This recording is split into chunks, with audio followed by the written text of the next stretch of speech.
Assalamualaikum warahmatullahi wabarakatuh. Sebelumnya perkenalkan, nama saya Nakula Yoga Setiawan dengan NIM akhir 076.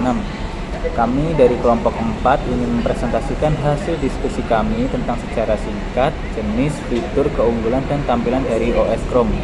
Tentu saja saya tidak sendiri.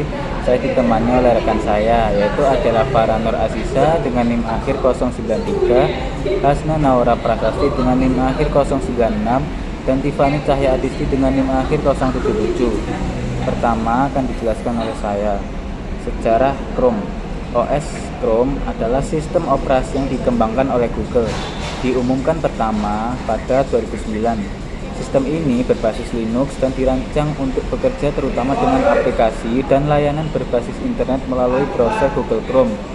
Pada 2011, Google merilis perangkat pertama yang menjalankan Chrome OS, yaitu Chromebook buatan Acer dan Samsung. Tujuan utama OS ini adalah memberikan pengalaman komputasi yang cepat, ringan, aman, dan sederhana. Seiring waktu, Chrome OS berkembang pesat pada 2016. Google menambahkan dukungan untuk aplikasi Android melalui Google Play Store, membuat Chromebook jauh lebih fleksibel. Kemudian, dukungan aplikasi Linux juga ditambahkan sehingga dapat digunakan oleh developer maupun pengguna profesional. Lalu, akhirnya pada tahun 2020-an, Chrome OS berkembang menjadi platform stabil untuk pendidikan, perkantoran, dan komputasi ringan. Dukungan Linux ditambahkan untuk aplikasi developer dan profesional. Kemudian ada jenis dan kategori Chrome OS. Yang pertama, form factor atau perangkat. Nah, Chrome OS ini tersedia dalam beberapa bentuk fisik yang menyesuaikan kebutuhan pengguna. Yang pertama ada Chromebook atau laptop.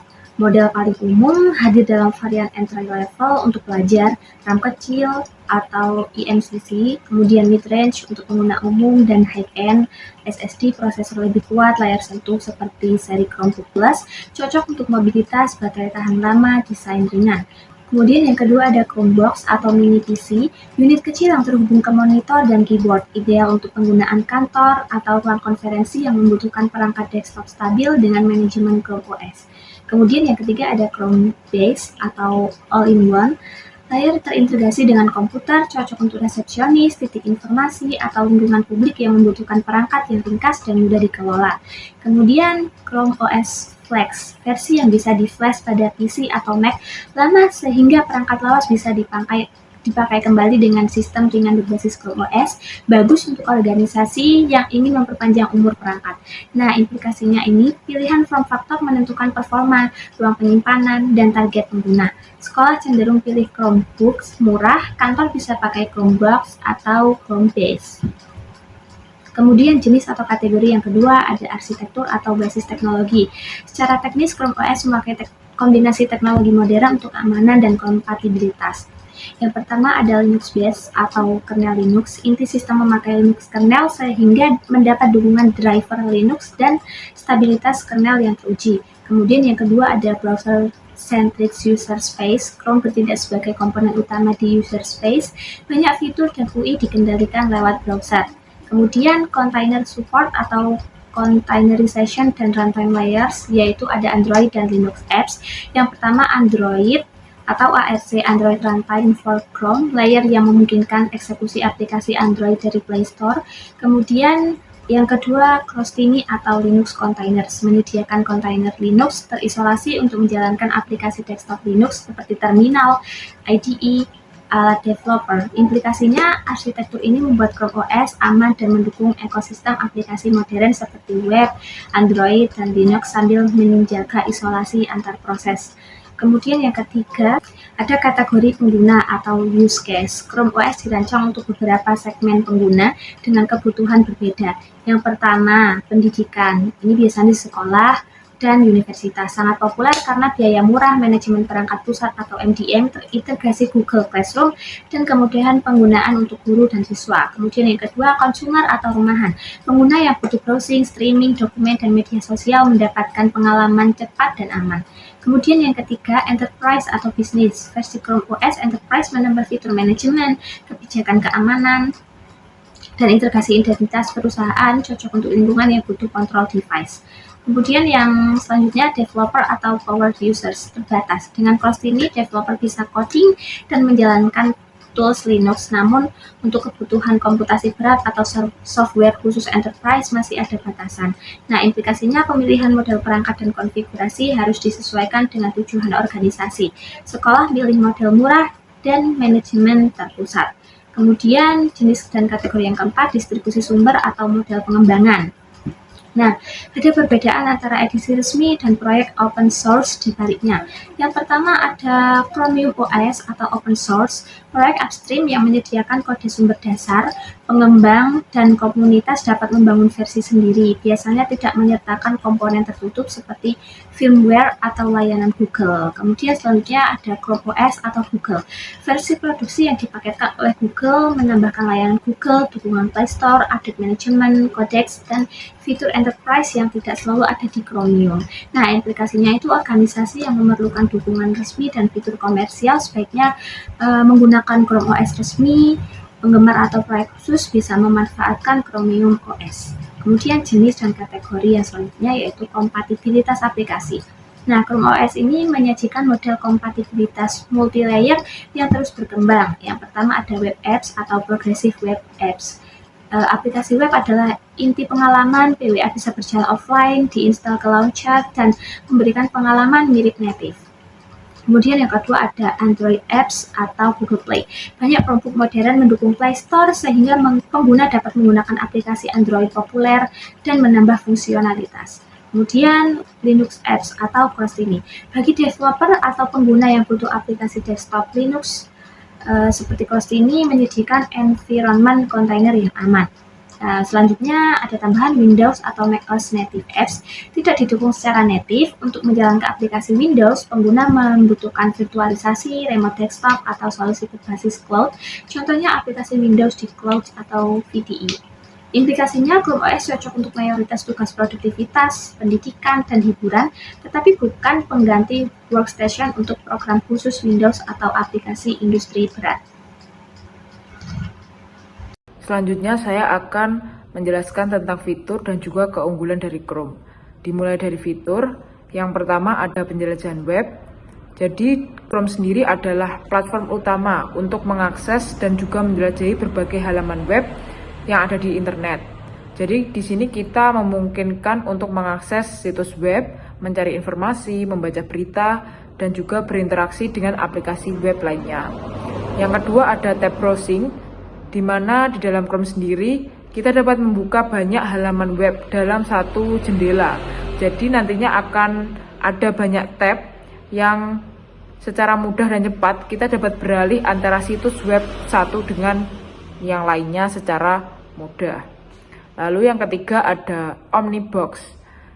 Omnibox sendiri merupakan kolom alamat dan juga pencarian yang mengintegrasikan fungsi dari pencarian Google. Jadi ketika kita memasukkan alamat atau situs web atau juga kata kunci ke dalam Omnibox, kita dapat memulai penjelajahan atau pencarian melalui Omnibox sendiri secara cepat dan juga mudah. Lalu yang keempat ada kecepatan. Chrome ini dikenal sebagai platform yang cepat dengan fitur browsingnya. Jadi pasti mengoptimalkan pengalaman kita dalam menjelajah dan juga mencari web dengan memuat halaman secara lebih cepat.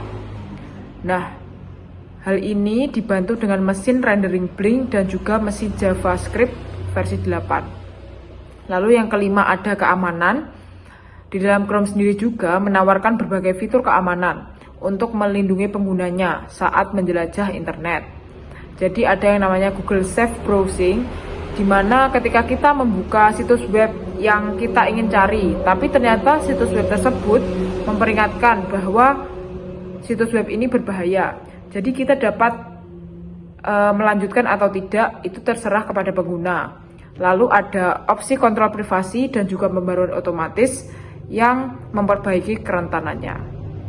Lalu yang keenam ada sinkronisasi, di mana kita dapat menyinkronkan data penjelajahan termasuk bookmark, riwayat, dan juga pengaturan di semua perangkat yang menggunakan Chrome. Jadi kita memungkinkan untuk mengakses informasi kita di desktop dan juga perangkat seluler. Lalu yang ketujuh ada ekstensi. Chrome sendiri memiliki toko ekstensi yang luas dan juga memungkinkan pengguna untuk menambahkan berbagai fitur tambahan dan perangkat ke browsernya. Nah, dalam ekstensi ini ada yang namanya contohnya blokir iklan, manajemen sandi kita, dan juga alat pengembangan web. Lalu yang kedelapan ada mode pribadi atau mode penjelajahan pribadi. Jadi kita dapat membuka suatu situs web atau menjelajah web tanpa menyimpan riwayat web tersebut atau yang disebut dengan cookie. Nah, hal ini pastinya memudahkan kita untuk menjaga privasi kita. Lalu yang kesembilan ada DevTools. Chrome menyertakan alat pengembangan bawaan yang memungkinkan pengembang web untuk menguji dan memantau situs web beserta aplikasi webnya. Lalu yang ke-10 ada baca nanti. Misalnya kita dapat menambahkan artikel atau halaman web yang kita mau tuju tapi kayaknya mau dibaca nanti. Jadi kita dapat menambahkannya ke daftar bacaan dan langsung misal kita membuka lagi dapat diakses langsung tanpa harus mencari situs web tadi tersebut. Nah, dalam fitur baca nanti ini juga dapat diakses di semua perangkat. Yang penting dalam perangkat tersebut ada menggunakan Chrome. Lalu yang ke-11 ada Chrome Web Store. Di dalam Chrome Web Store ini kita dapat mengunduh ekstensi, tema dan juga aplikasi web untuk mempersonalisasi pengalaman penjelajahan kita lebih jauh. Lalu yang terakhir ada pengaturan personalisasi. Jadi kita dapat custom, misalnya pengaturan yang mau kita gunakan di dalam Chrome, termasuk tampilan, pengaturan privasi, dan juga manajemen sandi. Lanjut ke dalam keunggulan yang ada di dalam Chrome. Yang pertama adalah kecepatan. Seperti tadi yang sudah saya jelaskan, Chrome ini terkenal dengan kecepatan browsingnya, terutama dalam memuat halaman web. Lalu yang kedua ada kemampuan sinkronisasi. Jadi kita bisa menghubungkan Chrome dengan akun Google kita untuk membaca bookmark atau riwayat di berbagai perangkat. Jadi misal kita buka di laptop, nanti juga bisa buka di HP gitu. Lalu yang ketiga ada ekstensi, di mana kita dapat menambahkan berbagai fitur tambahan dan juga perangkat di browser kita.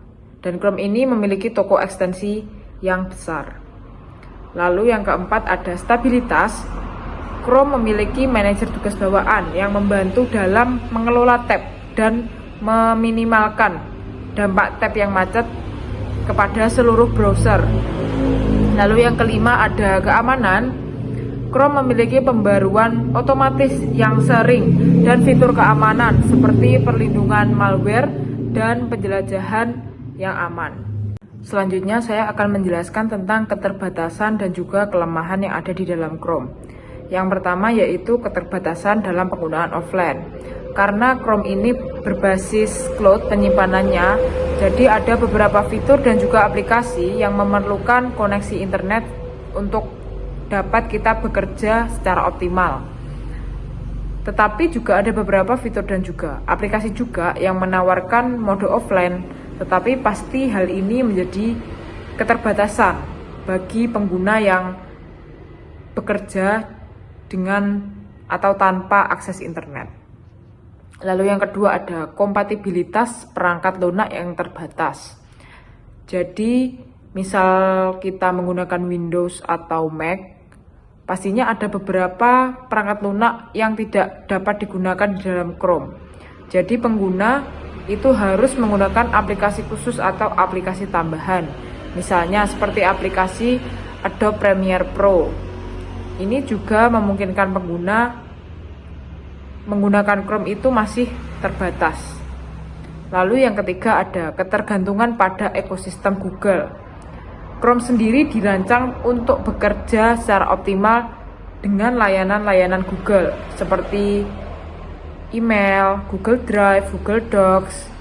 Ini bisa menjadi keuntungan bagi pengguna ekosistem Google seperti itu. Tapi juga menjadi hambatan bagi mereka yang tidak ingin menggunakan atau memilih layanan lainnya.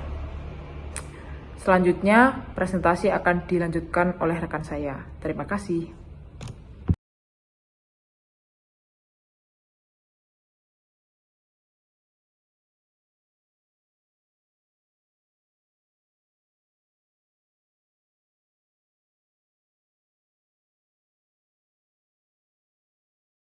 Selanjutnya, saya akan menjelaskan perkembangan dari logo Chrome dari tahun 2008 hingga saat ini. Logo Chrome pertama kali dirilis pada tanggal 2 September di tahun 2008 dengan desain 3D yang bernuansa ceria dan juga modern yang menjadi dasar identitas visual dari Chrome tersebut. Selanjutnya, pada tahun 2011, Chrome memperkenalkan logo baru yang lebih sederhana dan datar yang dirancang oleh Steve Rura, tetap memakai warna ikonik yang menghadirkan tampilan yang lebih modern dan juga ringan. Kemudian pada tahun 2014 sampai tahun 2015, Chrome menyederhanakan logonya dengan gaya material desain yang dirilis bertahap di berbagai platform. Dan yang terakhir, pada tahun 2022, Chrome menyempurnakan logonya dengan warna yang lebih soft sehingga tampil lebih modern dan juga terkesan bersih. Selanjutnya, saya akan menjelaskan perkembangan awal Chrome dan berbagai pembaruan fitur. Yang pertama, pada tahun 2008, ini merupakan awal peluncuran dari Chrome.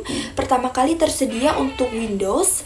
Pada tahun yang sama, Chrome juga sudah memperoleh versi stabil yang kemudian mulai dapat digunakan di berbagai sistem operasi lain, yang fokus utamanya adalah menghadirkan browser yang cepat dan juga ringan.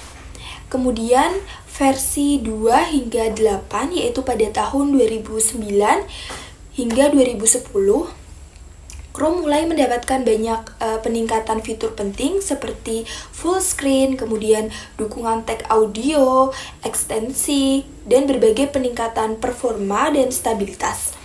Kemudian versi 9 hingga versi 23 pada tahun 2011 hingga 2012, pembaruan difokuskan pada peningkatan kemampuan web modern, yaitu antara lain Site Manager Control, kemudian perbaikan fitur pengejaan, dan optimalisasi keamanan dan performa.